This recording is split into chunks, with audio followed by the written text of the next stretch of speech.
ติงดังจะอาจารย์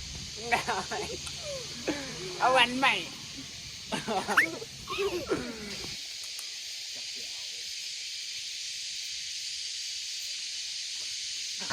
พี่ถือให้โอ้มาหันเลยพี่น้องโอ้มาหันคุณว่ามาหันตะกี้งัวเรียบร้อยโอ้โย่ทุกคนกำลังไข่ก็ปอมตัวใหญ่โอเคทักทายสบายดีพ่อแม่พี่น้องปองปายเนาะมื่อนี้มาพบพ่อกับบ่าวเควินเนาะเควินดุบรอยมากับบ่าวเฮียบมื่อนี้ที่ไปหากินเนาะมื่อนี้ลาจักรจันทร์ let's go ทีมงานเฮาเนาะมอหน่อยๆให้คักไปใส่เลยนั่นนั่นใหม่ของเฮาเด้อบ่มีบ่นี่เนาะมานำทีมงานเด็กหน่อยเนาะ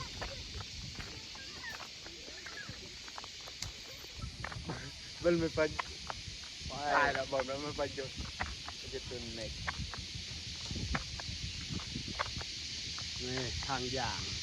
4 คนทางหลังมานหรือประมาณไปเบิ่งกันไปโอเคฮอตสถานบอลหาชวนกาแฟบอลลาจักรจันทร์ชวนกาแฟทีมงานเฮาลูก้ามาเพเบิ่งกระตุกลูก้าโอ้ยากหลายเด้มานอยู่บ่วะโอ้มานแล้วตัวแรกนี่ตัวแรกนี่ตัวแรกไม่คักสุดยอดตัวแรกนี่จักรจันทร์คนไทยเขาเอ็นยังวะจักรจันทร์คือกันบ่ใส่ลงไปนี่มอนี่คักทันโยนมอนี่มอบ่มีแขวนี่ไปโอ้เด็กหน่อยหลายคนอยู่มื้อนี้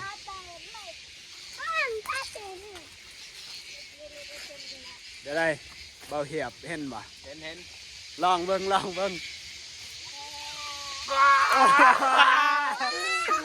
บ่ได้ซะบ่นี่เดี๋ยวมีแต่เต้นบ่ค่อยหมานเบาเหียบเอาเบิ่งหั่นบ่ได้บ่คุณหน้าบอลสูงมันอยู่บอลสูงใช่อันเดียวบ่เทิงบ่บ่หอดเนาะหาบอลใหม่จะได้นางอาวันเนี่ยบ่ได้บ่เบิ่งในบาลูกานี่ได้หลายนี่ของน้องสาวเพิ่นนี่ลูกาใส่ลูกาใส่นี่เบาเหียบกับมานเด้2 โลมัน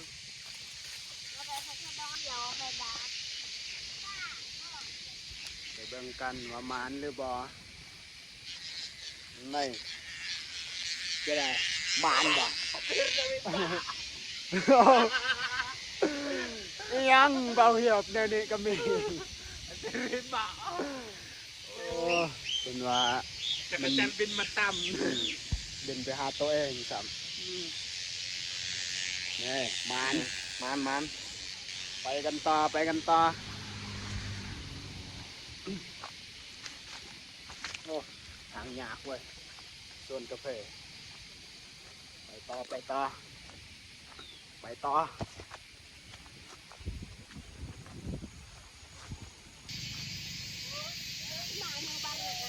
จังไงน้องสาวมานอยู่บ่มานบ่ไปพ่อลูกกาไปหาให้มันได้ใส่เลยมอลูกกาพ่อลูกกานี่นะเหียบเบิ้งมาเพเบิ้งมาเพเบิ้งเดี๋ยวสิลองนะมาเบิ้งกันว่าบ่าวเควินจะได้หรือเปล่าเนาะ นี่ถ่ายเบิ่งถ่ายไปพ่อลูกกา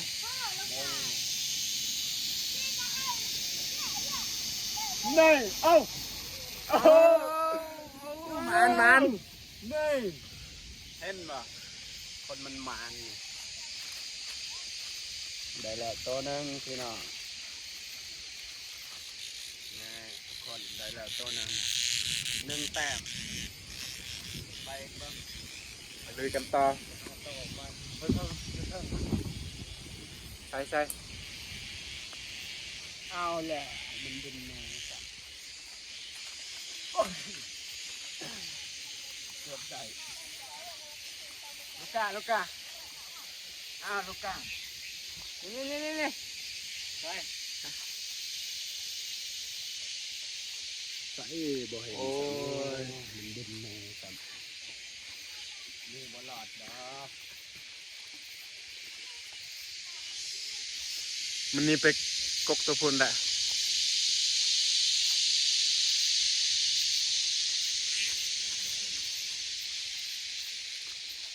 ไปทางนี้อันเด้2 โตหันอันเด้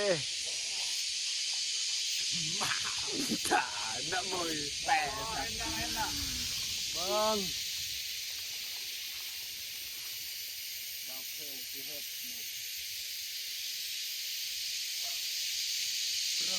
เอ้าโอเบนใส่เรียบร้อยเด็กมวยนี่นั่งอีกตัวหนึ่งเอาไปเห็นวะอันเด้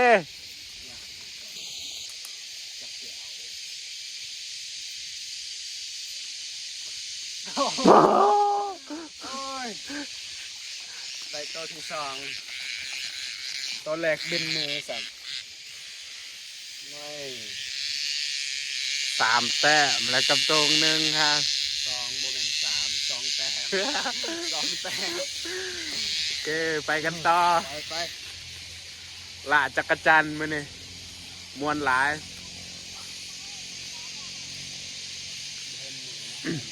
เวลาจักรจันทร์อยู่สวนกาแฟนี่ลูกกามาเพ่เบิ้งลูกกา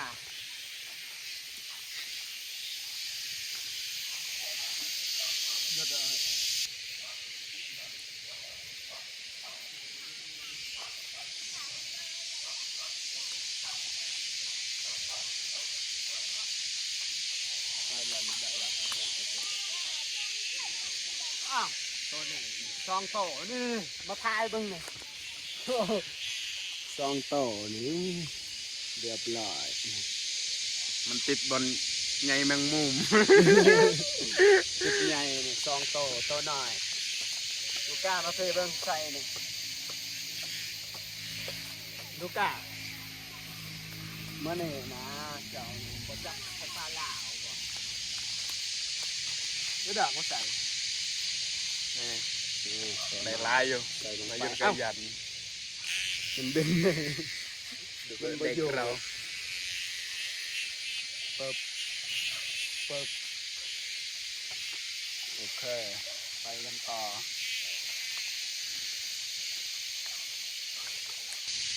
ตอนนี้เปลี่ยนกันเนาะให้เบาเหียบจับต่อโอเคไปเลยกันปัญหาไป3 แต้มจะได้แต้มเอาให้มันได้เด้อซ้ำคอยนี่พอได้3แล้วก็ได้ยินเสียงอยู่ตัวโบเห็นโตมัน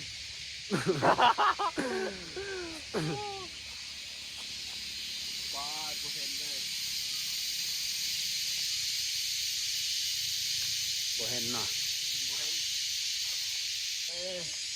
ใส่ปรึบเรียบร้อยเบาเหียบนี่ได้แล้ว1 แต้มเนาะ1 แต้มตัวใหม่มันที่ถือให้โอ้มาหันเลยพี่น้องมาหันคุณว่า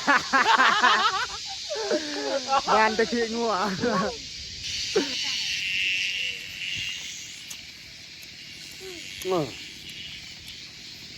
สมรสชาติแบบผัดฝาดยังบ่เบิ่งนี่มอนี่เรียบร้อยงัวเห็ด เฮ็ดงัวตายตัวหนึ่งมานี่ ไ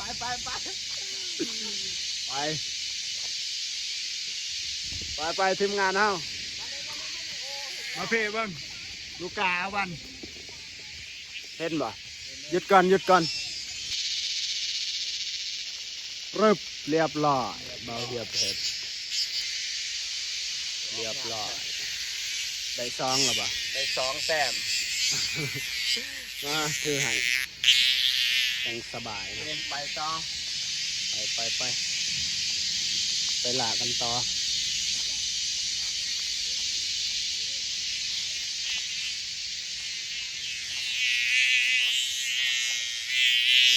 วีนี่เป็นห้องดังนี่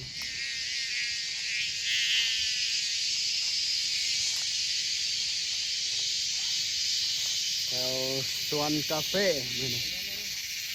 เอาเบิ้งหันเอาเบิ้งอ้าวแล้วบ่ได้ เสียแต้ม บ่ได้อีกแล้วเบาเหียบฮะบ่มีป่ะ ให้น้ำมือเสือก ลับคืนน้องสาวเพิ่นว่าบ่ค่อยหลายแถวนี้เพราะว่าเพิ่นประสบการณ์สูงนี่หาหลายเทื่อแหละนี่นี่หมอนี่ลูกกาใส่ เอาเป็นละ ใส่ใส่ลงไป อันนี้จะคอยบริกัน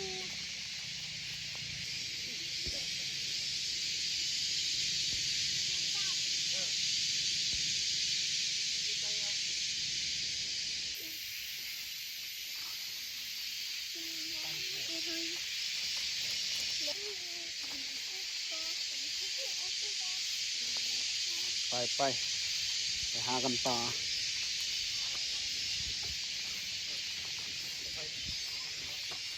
ไปต่อได้ลายหน่อยสำใดก็ไปต่อโอ้ยอยู่บอนสูงคนเอาเบิ้งโดดฝึกโอ้ นั่นคือดอกใบบอนก่อนที่จะเสา เอาอีกเบิ้งเอาเบิ้ง ป้อมันบินแล้ว แถวนี้ค่อนข้างแบบตลาดแหน่เพราะว่าคนหาหลายเลยจับเอาคู่มือ อันนั้นเลยเดี๋ยว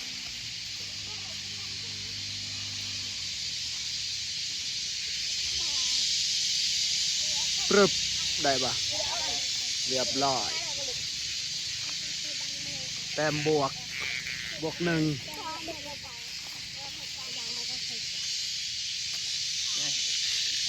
มัน หมาน หมานขัดไปน้ำเบาเหียบเนี่ยหมานขัดกลับคืนบอลเก่าบอลเดิมจะได้หลายพาไปเว้นซุ่มเสียนนี่ซุ่มเด็กหน่อยนี่เสียนเลยจะหากันคู่มือจะรีวิวให้นี่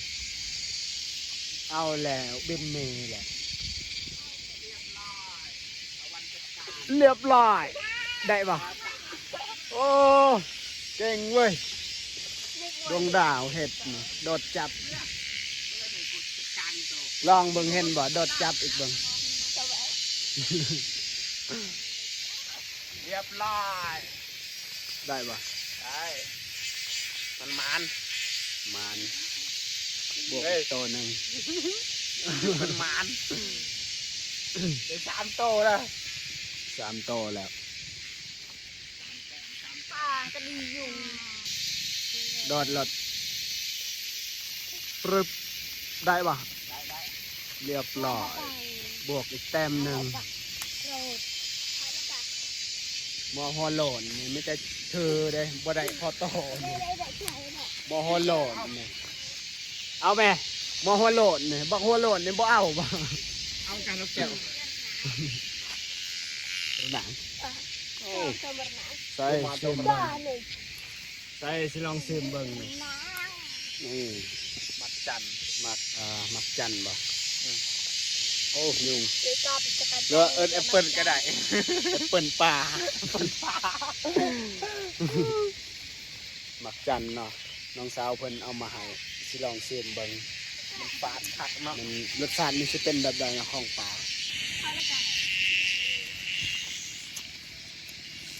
เออ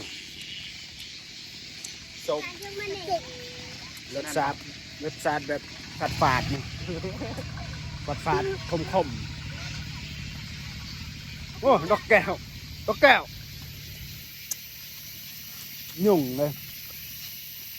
อีกอย่างนึงเขาเห็นยุ่งบนหน้าผากจ้ะยุ่งลายแถวเนี่ยแถวป่ายุ่งลาย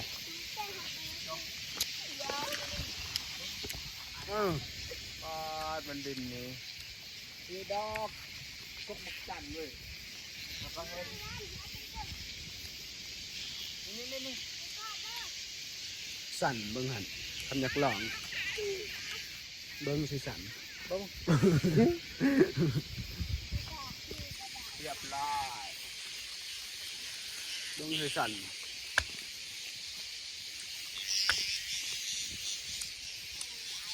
ว้ามาตกเนาะ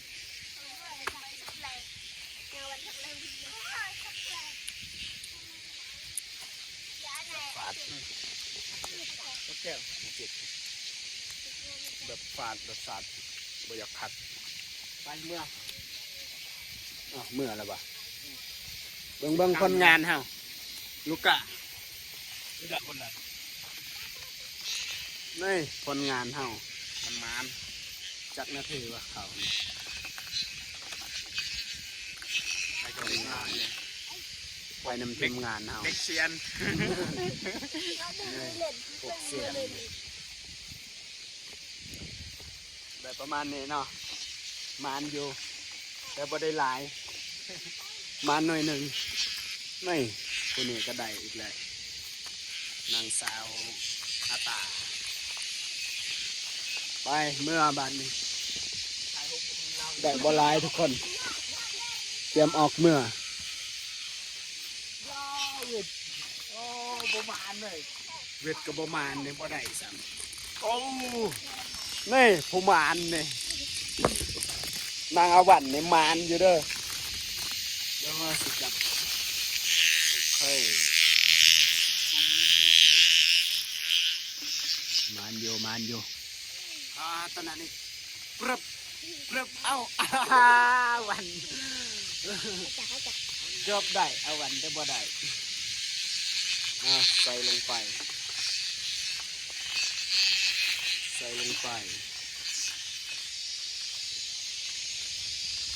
ฮ้ยเอาวันเห็ดมาอีกแล้วนางอาวันพ่นน่ะเอาซองโตเลยมานคักเนี่ยอาวันเอ้ยมานแห้งเนาะได้ซองโตซะเฮ้ยบาทเดียวเพิ่นได้ซองโตอาวันมานคักอาวันใส่เข้าไ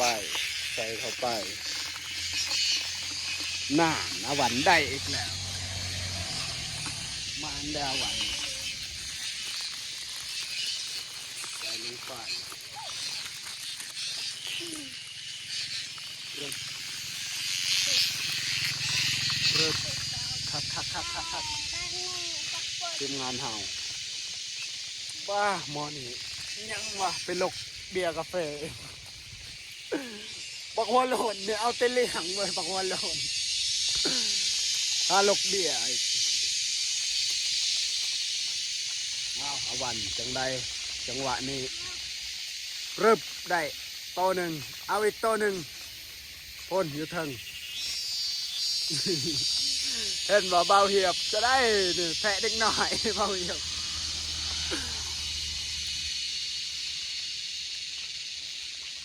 รึบประวันเห็ดไม่ได้ซองโตบาทเดียวซองโตคักมันแห้งเนาะนางอาวันเอฟซีท่าเบิ่งรถผลงานนางอาวัน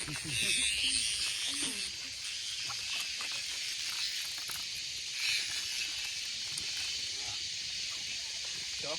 ไปเมื่อผิดแหลกเนาะ คลิปแบบจริงจังของสองเนาะคลิปแรกจะได้ก็ฝากทุกคน